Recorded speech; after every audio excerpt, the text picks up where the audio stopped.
Le Mali restera jusqu'à nouvel ordre dans l'Union économique et monétaire ouest-africaine, UEMOA, après l'annonce de son retrait de la CEDEAO.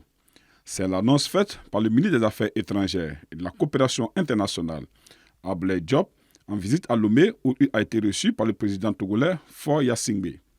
Après son retrait de la communauté économique des États de l'Afrique de l'Ouest, dans son annonce le 31 janvier, le capitaine Ibrahim Traoré, qui dirige le Burkina Faso depuis le coup d'État en septembre 2022, souligne que l'abandon du franc CFA pourrait être l'une des prochaines actions visant à briser tous les liens qui maintiennent son pays dans l'esclavage.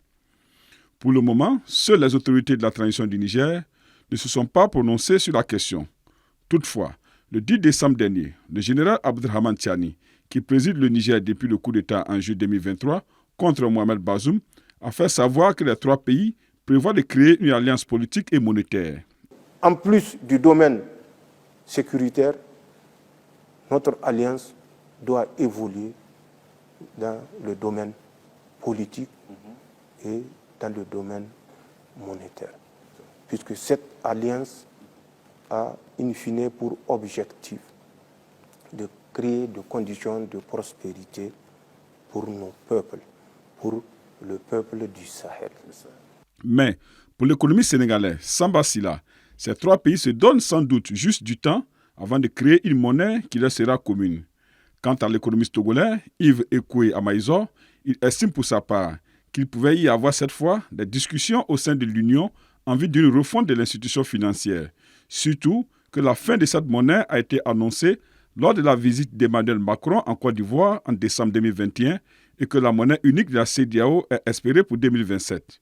Tout d'abord, le changement du nom de la monnaie, du franc CFA à l'ECO. Deuxièmement, l'arrêt de la centralisation de 50% de nos réserves de change au Trésor français et la fermeture du compte d'opération.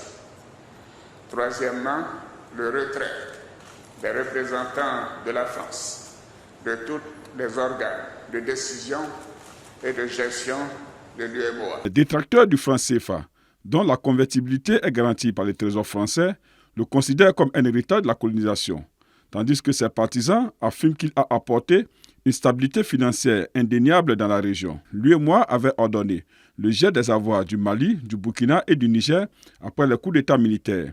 Des sanctions qui se sont ajoutées à d'autres plus dures encore, comme le blocus économique imposé au Niger par les autres États de la CEDEAO. L'Alliance des États du Sahel, regroupant le Burkina Faso, le Mali et le Niger, a été créée le 16 septembre 2023. L'objectif est d'établir une architecture de défense collective et d'assistance, lutter contre le terrorisme sous toutes ses formes et la criminalité en bande organisée dans l'espace commun de l'Alliance,